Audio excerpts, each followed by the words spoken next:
दोस्तों, स्वागत है आपका फिर से हमारे चैनल पर। आज मैं आप लोगों के लिए फिर से एक रोमांचित कहानी लेकर आया हूँ। इसे सुनकर आपके अंदर तड़पन मचने लगेगी। कहानी को ध्यान से सुनिएगा। यह कहानी रवीना नाम की लड़की की है। रवीना की उम्र 27 साल है। वह अपना घर चलाने के लिए नौकरानी का काम करने लगी।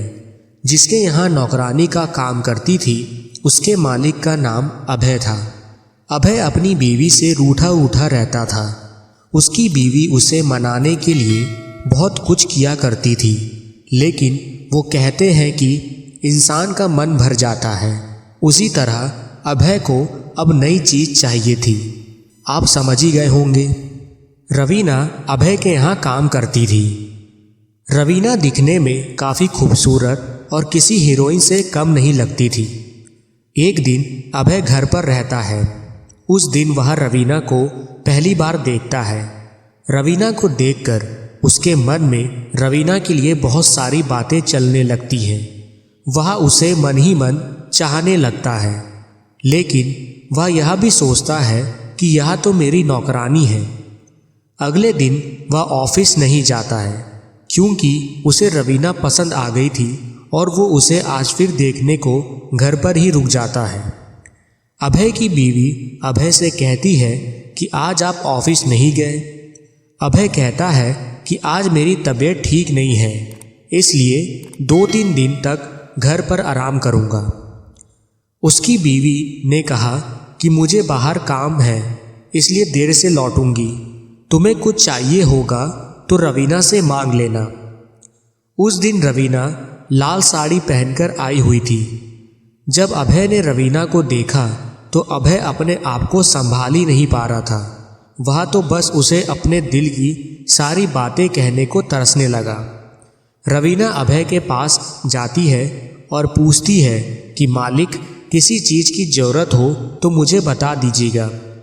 अभय कहता है, मेरे लिए 1 कप चाय बना दो। रवीना चाय बनाने के लिए किचन में चली जाती है। अब अभय के अंदर आग लगने लगी। अभय की तिरछी नज़र रवीना को ही देखे जा रही थी। उसका मन कुछ करने का कर रहा था। रवीना चाय बनाकर लाती है और अभय को देने के लिए हाथ बढ़ाती है।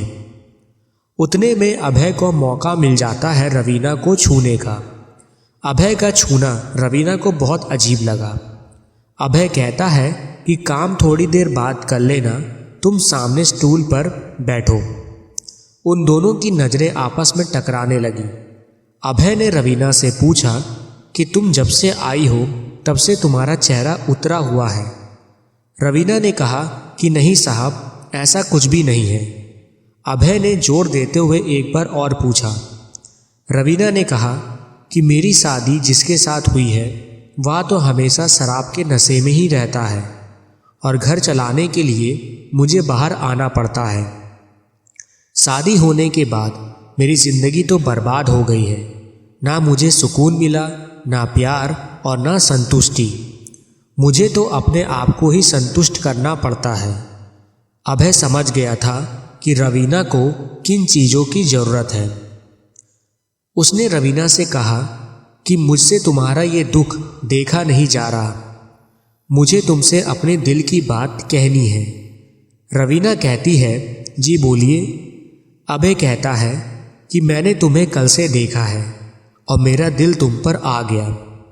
यह बात सुनकर रवीना कहती है कि मेरी तो शादी हो रखी है और आप भी शादीशुदा हैं। अभय ने कहा कि मुझे भी अपनी बीवी से प्यार नहीं मिल पाता है। जैसे तुम्हारी दिक्कत वैसे मेरी भी। तो क्यों ना हम अपनी कमी को एक दूसरे के साथ मिलकर पूरा कर लिया जाए। रवीना ने सोचा, यह भी सही है। बात इसी घर के अंदर ही रह जाएगी और मुझे कहीं भटकने की ज़रूरत भी नहीं है। आखिर कब तक मैं अपने आप को। अभय ने रवीना को इशारा किया और दोनों साथ में प्यार करने लगे। दोनों के आव भाव से लग रहा था कि दोनों को बहुत दिनों से इसकी प्यास लगी थी।